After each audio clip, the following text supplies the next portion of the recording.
We right back. I am the Reverend Mo Feezy. That's right, Mo Feezy, the Reverend Mo Feezy. But I want to tell you that, in the beginning video, I remember saying something about why God have you forsaken me. Now, I'm from the ghetto, from the hood, the city of Detroit. Poverty is prevalent in these neck of the woods.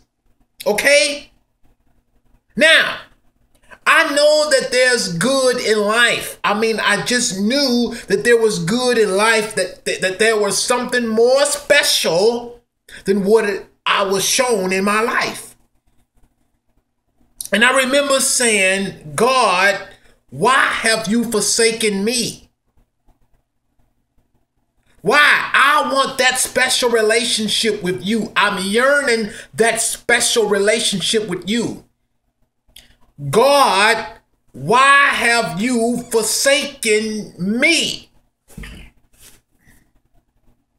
I am your creation. I'm yearning your relationship. I want good things out of life. I want to live righteously. I want good. God, why have you forsaken me? I said that enough times in my life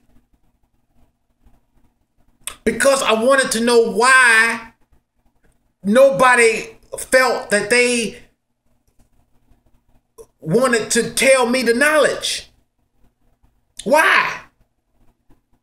I want to live good too. I want to know. I want to have faith. I want to be happy. I do, and I do now. But I'm understanding now what happiness is really basically, how to attain happiness. Wouldn't you want to know? You may have been just like me, wondering why.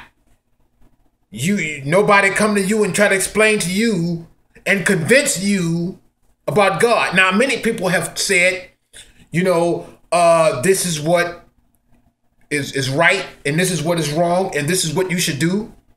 Why? Well, my own mother told me that I couldn't curse. I couldn't say certain words. When I went to ask her why, she said, none of your business.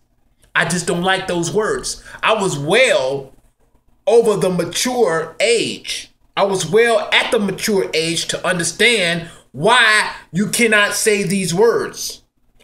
Why?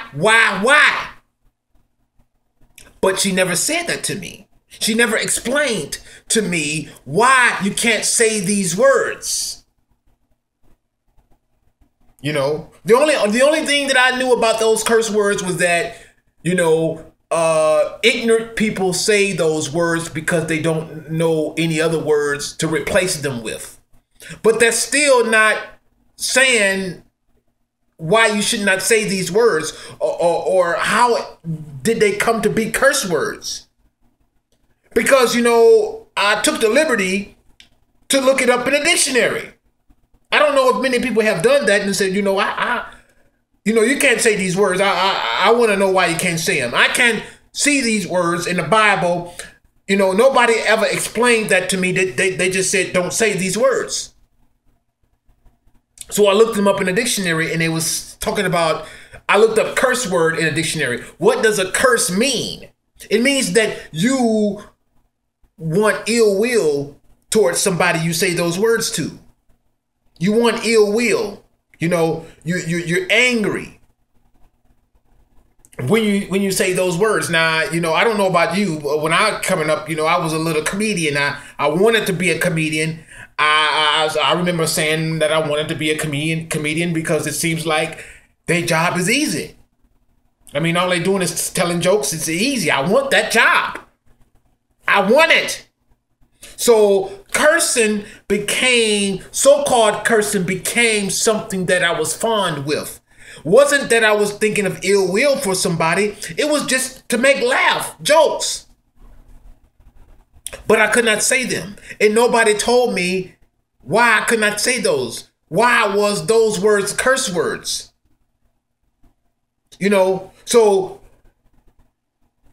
I ask questions like that when I'm not supposed to ask questions like, you know, those words are wrong. Yes, I've been told that those words are wrong, but I didn't understand why those words were wrong. And I opened up the lines of communication for anybody to tell me that even right now. I don't believe in curse words. Well, I do believe that certain words you mean ill will towards somebody, but you can use any word in the dictionary, any word on top of your head to curse somebody.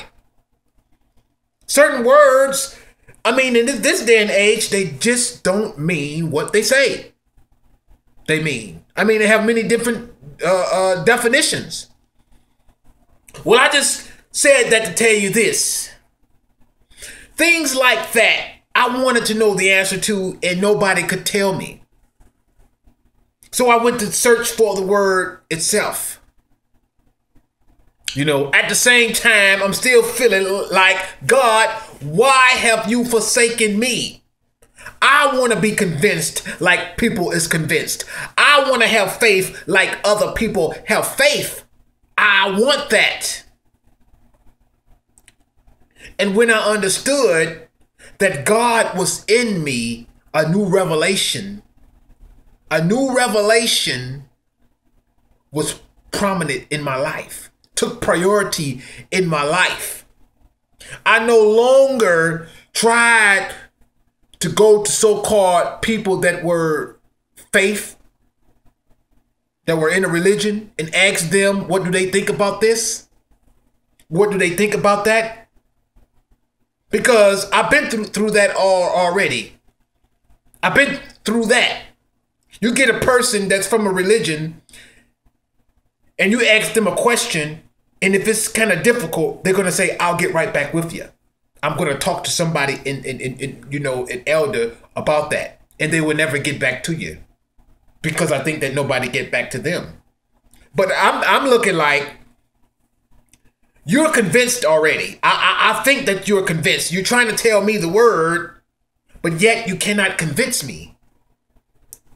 I mean, you're not even trying to convince me. You're just telling me that this is the truth and that is the truth, but you're not trying to convince me. So I say to myself, how did you become convinced? Or are you convinced? You see what I'm saying? See, I think that people in the word of God, they are supposed to be convinced. But one way that you can say, well, you know, I know that you're not convinced because you haven't convinced me. You have not convinced me. You can't convince me. How is it that you always got to go to the elders to search this answer? That means you don't know it. So how are you convinced? It doesn't make any sense to me. You know, well, because I searched the answer myself and I found it. I found a lot of things that nobody told me, and I pretty much had to preach to myself. I pretty much had to save myself. And the thing that I wanted to do was save a lot of people that wanted to be saved.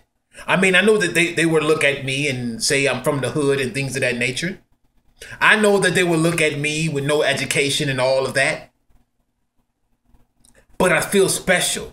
You know why I feel special? Because I know that God created me in his image. And that means that I have pride. I have pride over everybody else who is not trying to maximize their full potential. Yes, I think that I'm better than certain people who is not trying to do that. And all I'm saying is that it's not about your material possessions. It's not about the money. It's about you trying to pursue perfection. It's about you trying to pursue your potential. Because if you believe in God has created you in his image, it's a slap in the face of God if you're not trying to maximize your potentiality. And if I'm doing that, I'm better than you.